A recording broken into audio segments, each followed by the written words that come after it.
Hello, everybody, and welcome to the Glory Reds podcast. I know it's your boy Don Benito, and I apologize for such a very long time out. As you can see, Tanzania is frying us. We are on fire. We are cooking here in Tanzania. So I apologize for such a long hiatus not being on the socials. However, I have been keeping up. I have been keeping up with the Brunos, keeping up with the Rashfords, keeping up with the Ugates, keeping up with the Amorims, and keeping up with the Ashworths, the Baradas, the Wilcox, you name it. I have been keeping up with it. And I must say, today I have a very special, I don't want to say special, but it's almost like a freestyle, because when you look at what is happening at Manchester United at the moment, it's a little bit confusing, but at the same time, it's exciting. And I want to dive into the exciting bits of it. You know what I'm saying? Like Ruben Amorim, the football that we're playing. Can I get an amen, please? Like, can we get an ooh? Because we are moving in a direction that nobody saw that we would be going. And now I know, by saying that and being all excited or whatever, maybe I'm not expressing exactly what is going on. So please, let me just break it down for you today.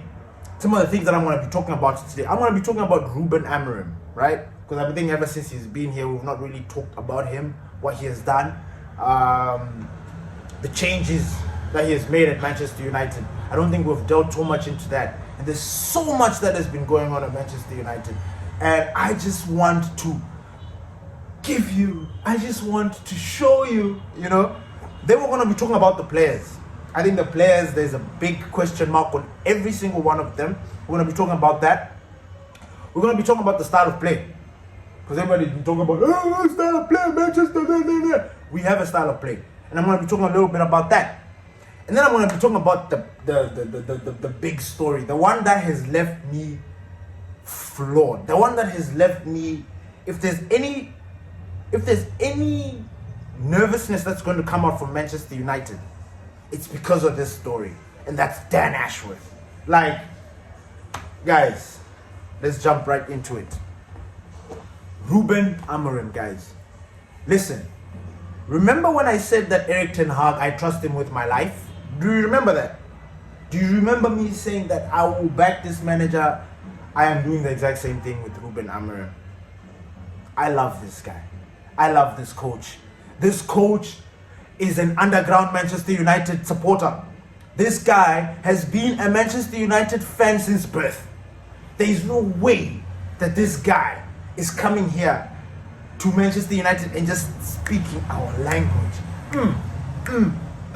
Everything that we have been crying about, every single thing that has been driving us crazy, he gets it. He understands it. And he speaks the same language you and I speak. And it's amazing. It is absolutely amazing. Because one of the biggest problems that we were expecting at Manchester United is favoritism. Every manager that has come to Manchester United has... Okay, for us the fans, we already know that there are certain players that shouldn't be there, that shouldn't be playing, that shouldn't be picked all the time. But then there had been this, I don't want to say culture, but there was this almost inevitability of a manager coming to Manchester United and picking the same guys. Because it's like, you guys are the senior players, you guys are going to say my job. Maybe if I direct my information towards you, you guys will try and understand what I'm talking about, and then you will relay it down. It was almost like that. Marcus Rashford, Bruno Fernandes, Luke Shaw, Maguire, Delo, Victor Lindelof. I don't want to say Casemiro because Casemiro just came to, but you know what I'm saying. These are players that have been here a long time, right? These are players that have seen the back of at least 3 managers. You know what I'm saying? So these guys have come here and have completely changed everything in Manchester United. Because when I remember when we were now going in for Ruben Amorim, my biggest question The biggest question in my mind was the style of play. How are we going to implement this? Because I couldn't reconcile the purchases that we made in the summer with Ruben Amorim coming in. I don't know if that makes any sense.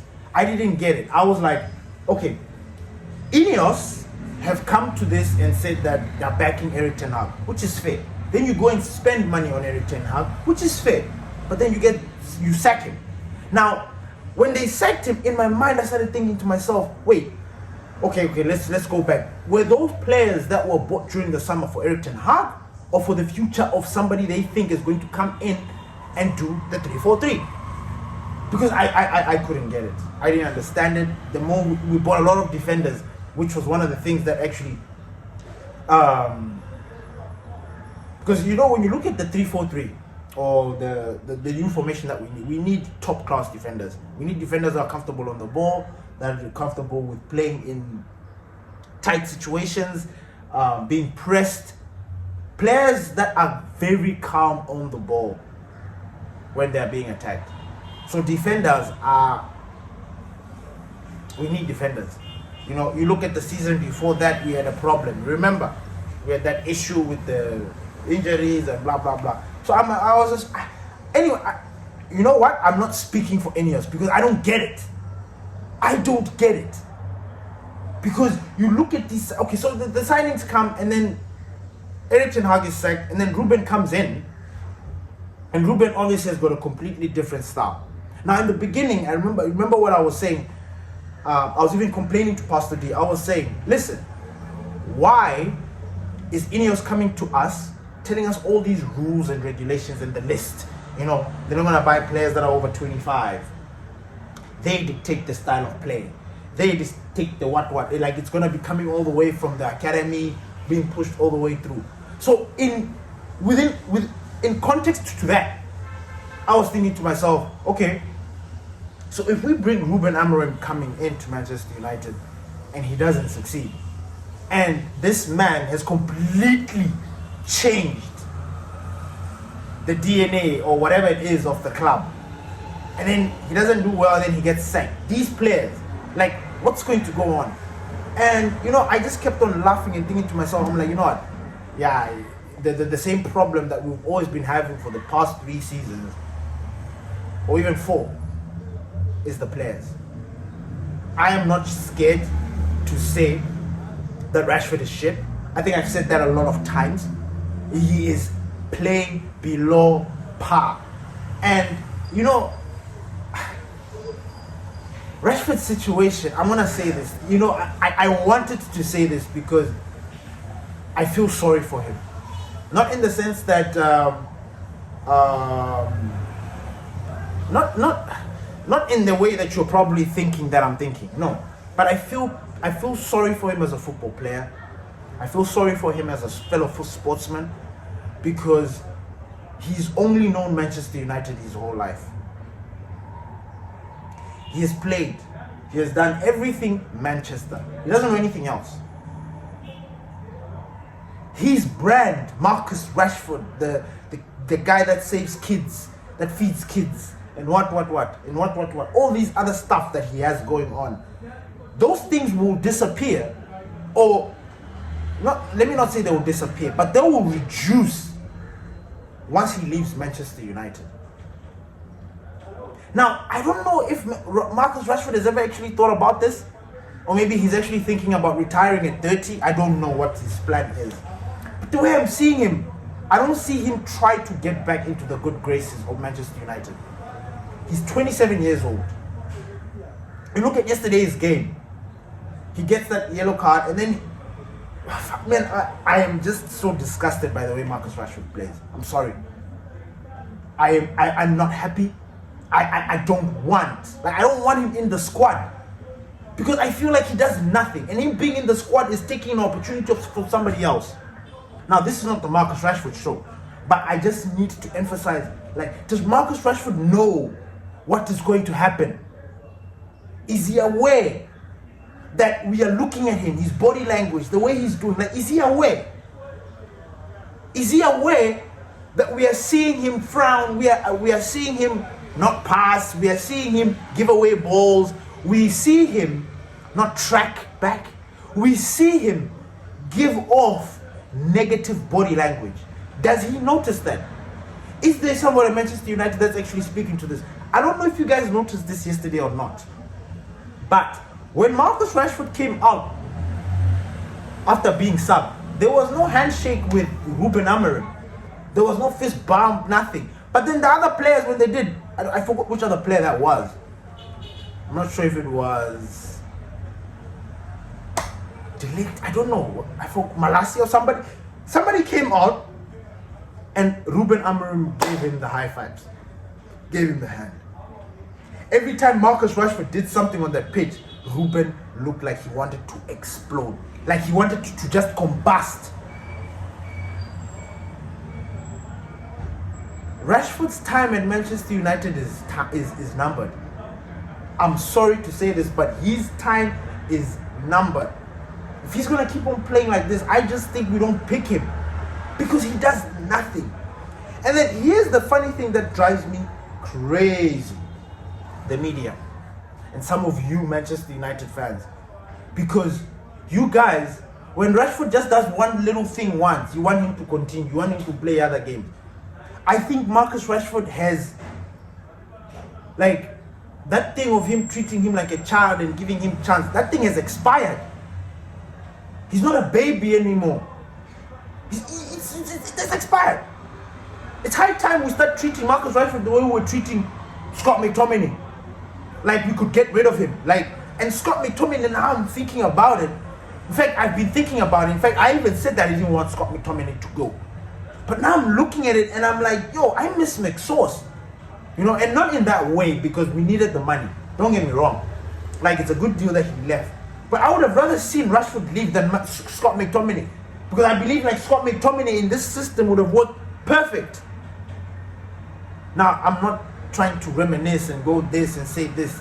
I'm just talking about how bad Marcus Rashford is. Now, and I remember I did tell Pastor D. Remember Pastor D, we said that we're not going to speak about Marcus Rashford, but this is now just too much. It's too much, bro. Like, what the fuck is Rashford doing? Like, does he not see that we see him? Does he not see us see him not see himself do this? Like, what the fuck? This is... And the sad part is that we're trying to progress. We're trying to go forward.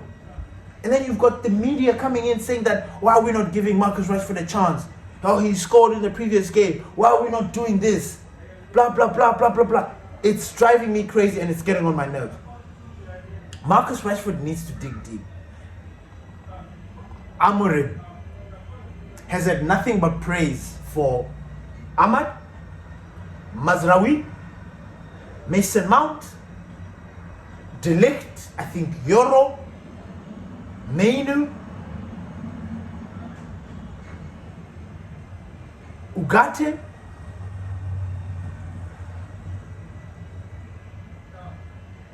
maybe Tyrell Malacia. Like these names are names of players that I have seen the manager say something nice about them. Since he has been here, those players. Maybe I'm missing a couple of one or two, but those players. He's had nothing nice to say about Marcus Rashford since he's been here. Nothing. Nothing.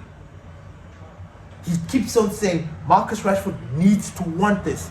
Marcus Rashford needs to apply himself. Why would the manager say this? And now I am seeing the English faithful, because Marcus Rashford is where he is and people want him in the starting lineup, they're turning on the manager. What? You are turning on the manager that is doing everything in his power to bring us back to where we need to be. Look, personally, I have had nothing wrong to say about our manager, especially the squad that he picks.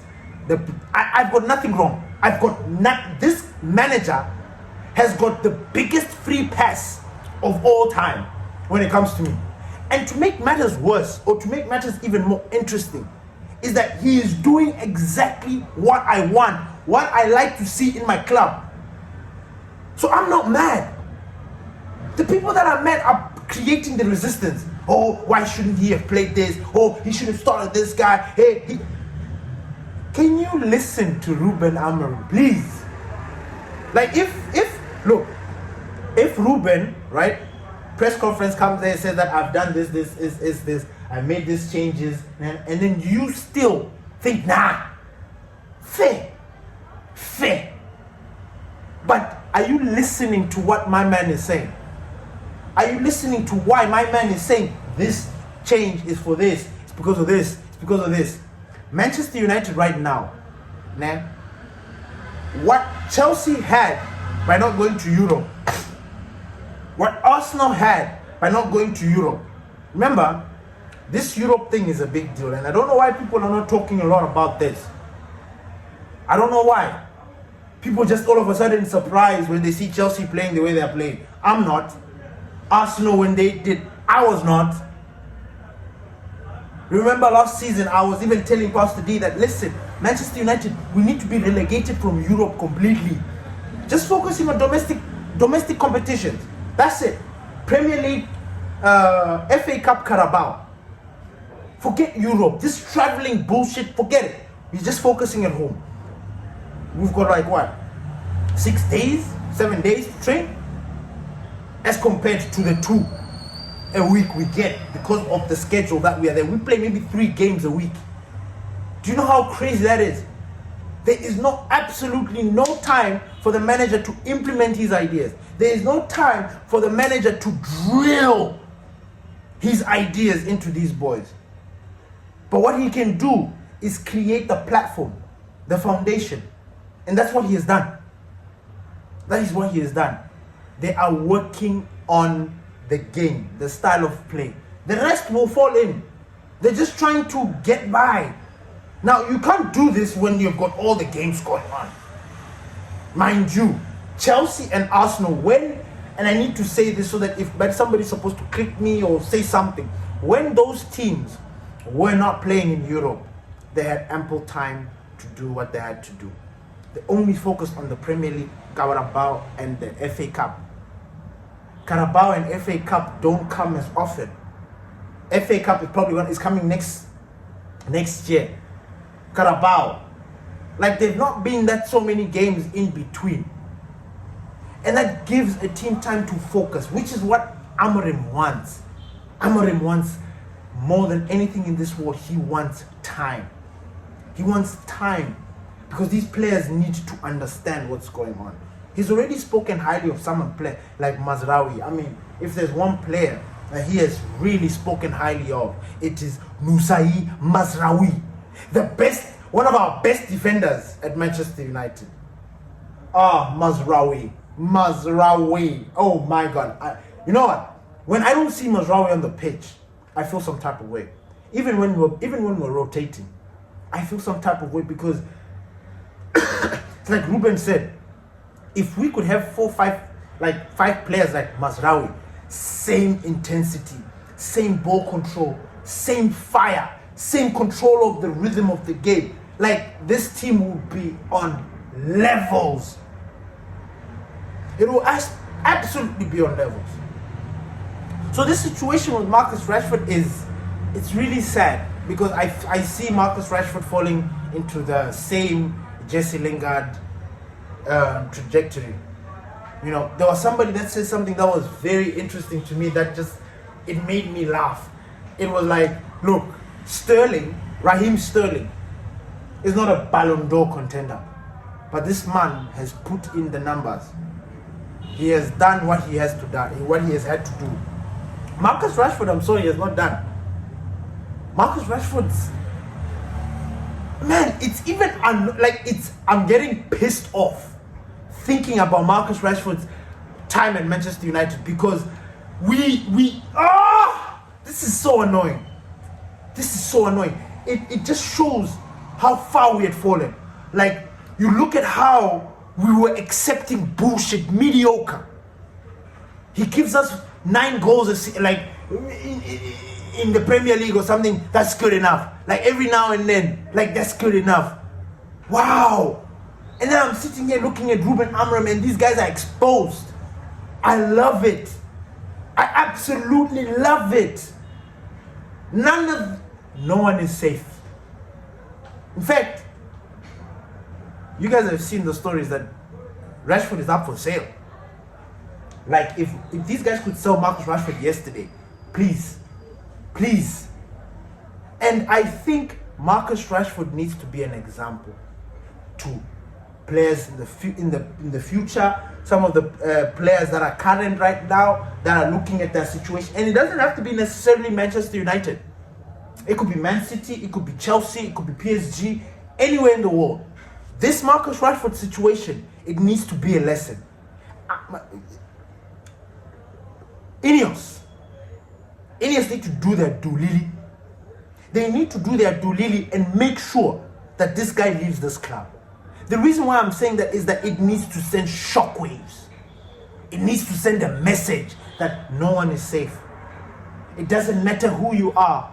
Manchester United, born and bred. You come from the gutters. My nigga, you have to play. You have to run. And if you don't do that, you don't belong here. And I think that sacking Rashford, and I say sacking very loosely because I mean him leaving the club. Obviously, you can't sack him. He's a player. The only thing you can do is terminate his contract. But you terminate his contract, you have to pay him. So I'm not stupid when I say, okay? So, but you understand what I mean? We need to get rid. And then there's another player from Argentina that's following in his footsteps, Alejandro Garnacho. You know, I feel vindicated. I do. Vindicated, validated, affirmed, whatever you want to call it, I feel it. Because I sounded the alarm on Garnacho. I did. I said, look, Garnacho's cool. I love him. But he needs to get shit together. And then there was the whole debate with Jamal and Garnacho. And I remember some United faithfuls were like, Garnacho, and I was like, no, not even. And not so long already, Garnacho's I don't know what's going on, honestly. I'm not gonna sit here and say that no, I know exactly what's going on in Garnacho's life. But what's happening? What has happened to the drop-off?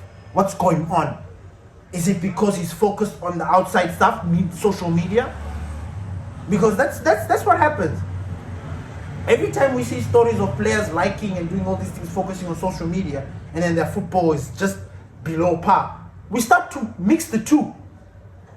Do you understand? So Garnacho has found himself a lot in social media liking nonsense. He liked the picture, and I'm sure somebody's gonna come there and say Garnacho was hacked, and fuck that. That is rubbish. He's not performing very, very well, and I'm actually even worried he's going to start against Man City. And I think he's going to start and Ahmad will bench, based on the philosophy and the way Amorim is rotating the team. But I would be pleased to see Ahmad start, because Ahmad, I'm sorry. If there's one player that has earned his place, that's him, in Ruben Amorim's him and Mazraoui. They have earned their places in that starting lineup. They are the future. So when you look at that starting lineup at Manchester United, it's going to have those two. If it doesn't, I'll be surprised. I really will. So this whole thing with Garnacho also has been a problem. I said it. We can't keep on. We need to criticize him. He needs to see that what he's doing is wrong. There is this force field. There is this bullshit thing that's going on, that we can't criticize players when they do bullshit. I'm sorry. You will always be, as long as you are playing football for people.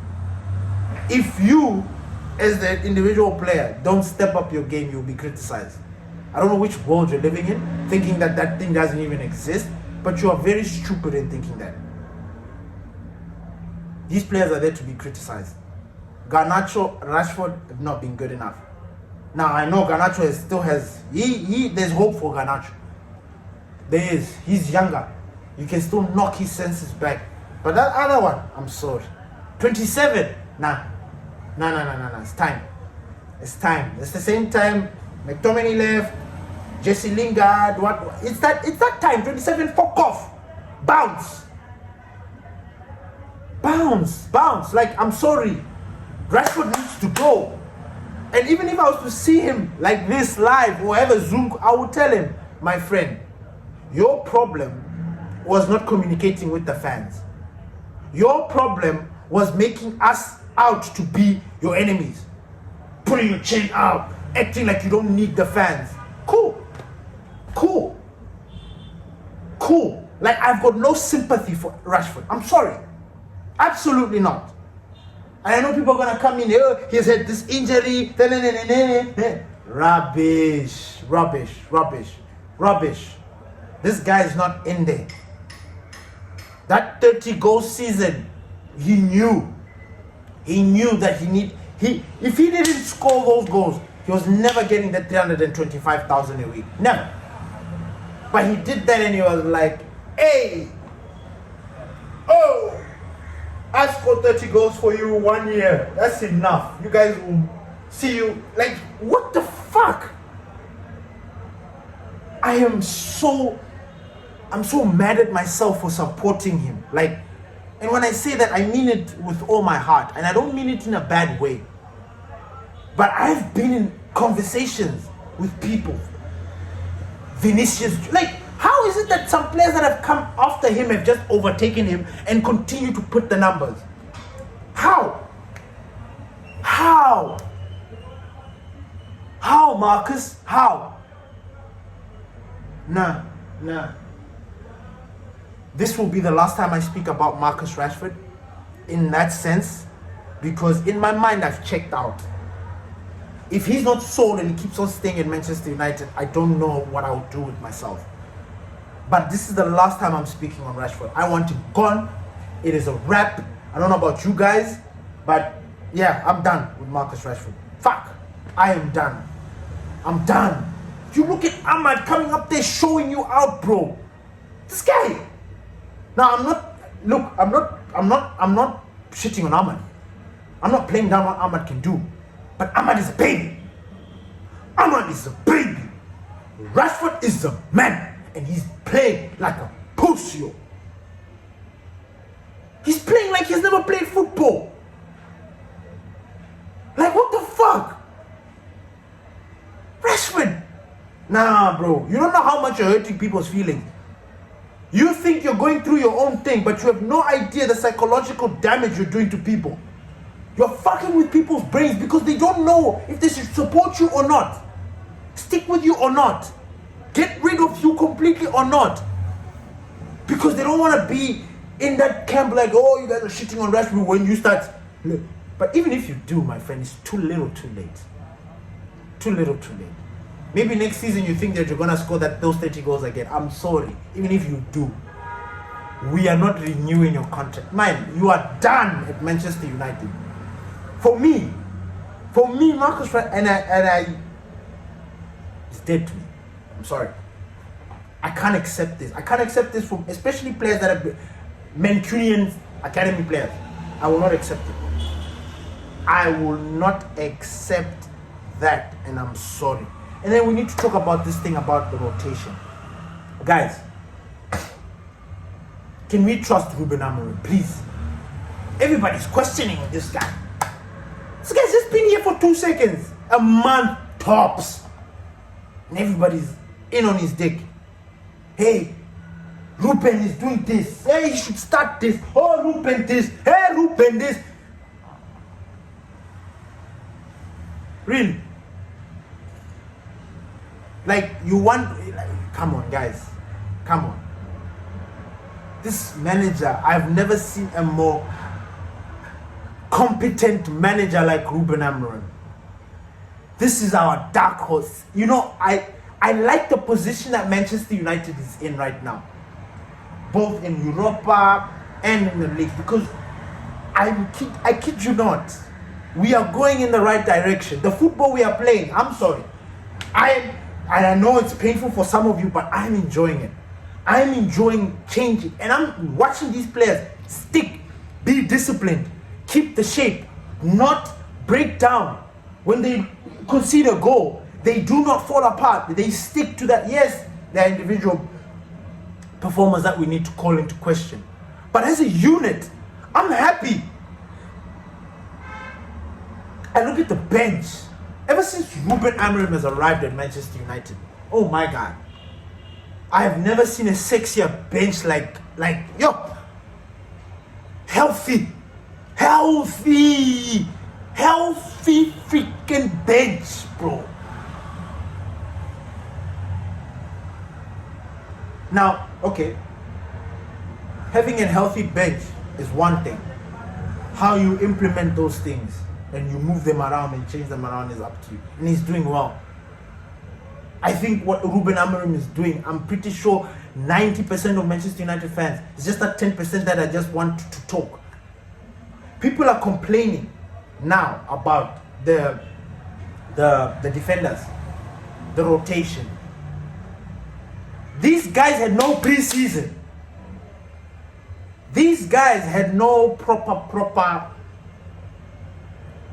whatever you want to call it. I'm talking about De Ligt, I'm talking about Mazraoui, Yoro. You know, because those are the guys that are there. Martinez was injured. Those guys were not there. Do you see what I'm saying? That defense didn't really take part during the preseason. So when you look at it, when you deep it, the rotation and everything that's happening is necessary. It is necessary so that everybody can come back. Not just two, not just one, everybody. Everybody's on the same level. Everybody understands. What's so difficult to understand about that? What's difficult about that? They're taking out De Ligt because he's played 60 minutes, 70 minutes. They want him to rest. Mazraoui, Yoro. What is wrong with making those substitutes? Are we not paying attention to what Ruben is trying to do? Are we not looking at Ruben and thinking to this man, okay, I see what he's doing. In fact, I've already, the thing that annoys me is that I already know what he's going to do. Not like everything, but the way he changes, the way he rotates, the way he is showing us. Why is it difficult for people to understand? They want to keep on piling on. Can we give this manager a chance? It's not even been 6 months. And everybody was saying, he should have done that. He should have done this. He should have done that. Fuck! Let him be. Same shit with Erik ten Hag. Let him be. Let him be. Let him implement what he wants to do. And we take it from there. We take it from there. If he's going to, look, I don't think there's any sign I don't think there's signs showing that we are going in a very, downhill. I don't think so. So why are people complaining when the manager has come in the middle of the season to changing a philosophy, removing whatever's in the brains of the players, throwing that shit out, and then trying to feed them more shit. And then trying to... By the way, have you noticed that Manchester United, again, when it comes to running, we don't run. The numbers showing that we are not running. Which is why I'm happy that Ruben is here. Because Ruben's system wants runners. You don't run, my friend. You will chow bench. And that's what I like. I like this team is slowly being chiseled off. Slowly. Ruben is watching. You guys are thinking, nah. He's watching the starting 11 is going to come out from this. And I can already tell you the players that are going to be in the starting 11. Ahmad, Mazraoui, De Ligt, Bruno, Højlund, Ugarte, did I say Menu? Menu.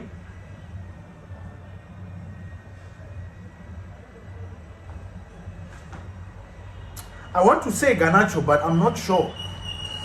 He's exhibiting behaviors I'm not accustomed to, so I'm not sure. I'm not vibing with Garnacho at the moment, you know. Just like I'm not vibing with Bruno, I'm not vibing with him. I'm not. I don't know about you guys, but I'm not vibing with him. I don't like it. I don't like his game. Nah.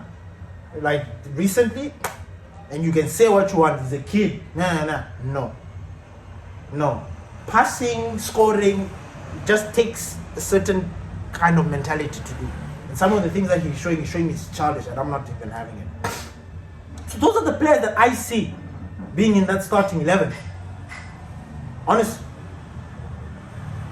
And then the rest will just see themselves. Really. But now let's talk about the Dan Ashworth situation. He left Manchester United. That one was a shocker for me because, listen, first of all, this guy has not been on the job longer than his gardening leave. Like, he spent more time in his gardening leave than he was as Manchester United's sporting director. Like, I don't understand what's going on with Ineos. But just like my suspicions, just like before, I don't trust these guys. Never did. Tried to give them the benefit of the doubt though.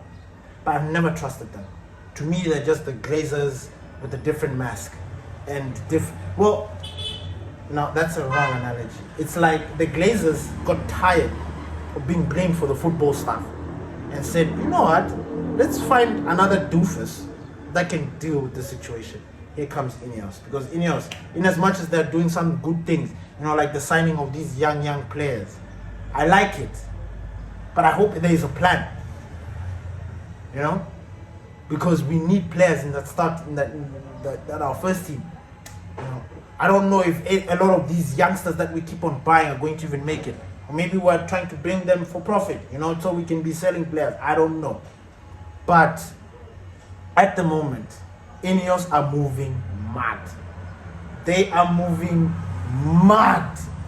Sacking here, increasing the prices there, cutting this thing short, no Christmas party, this. You know what they need to do? They need to slash these players' salaries as well. Why? No bonus, no nothing. You want to play. You want to fuck about here. Slash their salaries. Tell them if they don't up their game, they don't increase something. There needs to be some sort of incentive to get these guys going, especially the senior players. So far, so good. For me, personally, so far, so good. In terms of the football, in terms of the guy at the helm, Ruben, I love this guy. I'm sorry.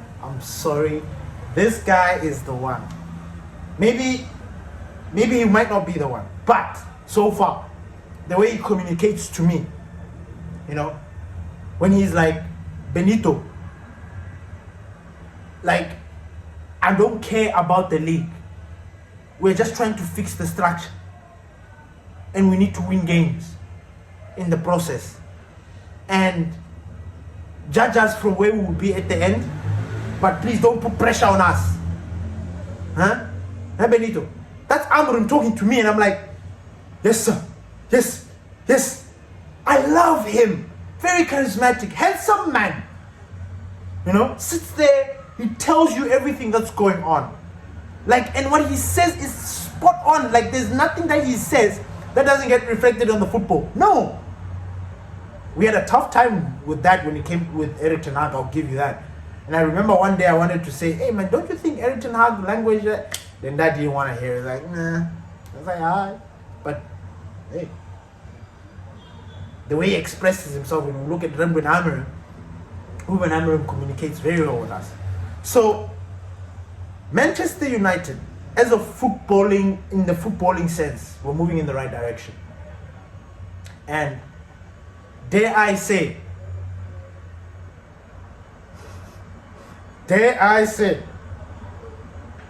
that I believe that we are going to make it in the top 4. I think we're going to make top 4. I do. As you can see, my chest is out. I'm sweating, yes, but I think we're going to make top 4. If we don't make top 4, we'll be in the number 5. I kid you not. I have this way of, I don't want to say looking at football or whatever. I'm just looking at the thing. I see Mason Mount is bad. And I'm seeing the way our manager is managing all these minutes in players during Erik ten Hag's time. Not the whole group of players wasn't as fit as they are right now. You understand what I'm saying? In a sense that he would be so scared of putting in players, and if he does, the player will pick up an injury or some shit. Be it, I don't know if it was bad planning or what, I don't know. But players were coming in and out of injury during Erik ten Hag's time. I'm not saying that that's not what's happening right now, but it is reduced. We have more options off the bench or people ready to play than we did under Erik ten Hag, especially that second season of his. So I'm looking at that and I'm like, okay, hang on. If all our players are there, minus one or two, and we keep on playing, we keep on going the way we're going, we keep on training, doing this, and the players that we are, bro, I think we can make it to top 4. I really do. And if we don't make top 4, right, I'm not gonna sit here and be so upset and say, no, I'm not. I'm just saying what I think this team is capable of. I don't know if that makes any sense. I think this team can actually make top 4. It's weird. It's weird, but I think so. Based on all the other teams, come on. Thank you everybody for listening to the Glory Reds podcast. Please don't forget to like, subscribe, share. We have 53 subscribers, people. Like, can you please help us get to 100 by Christmas? Like, help us get 100. Like, we're not stressed. You know, we're not trying to push you guys or anything like that. But please, if you liked and enjoyed some of the things that I said in here, please share this thing with your friends. Tell them what you think. And please, if you have any suggestions on how we can improve our show, please let us know. Thank you. It's your boy Don Benito, and I'm out. Peace.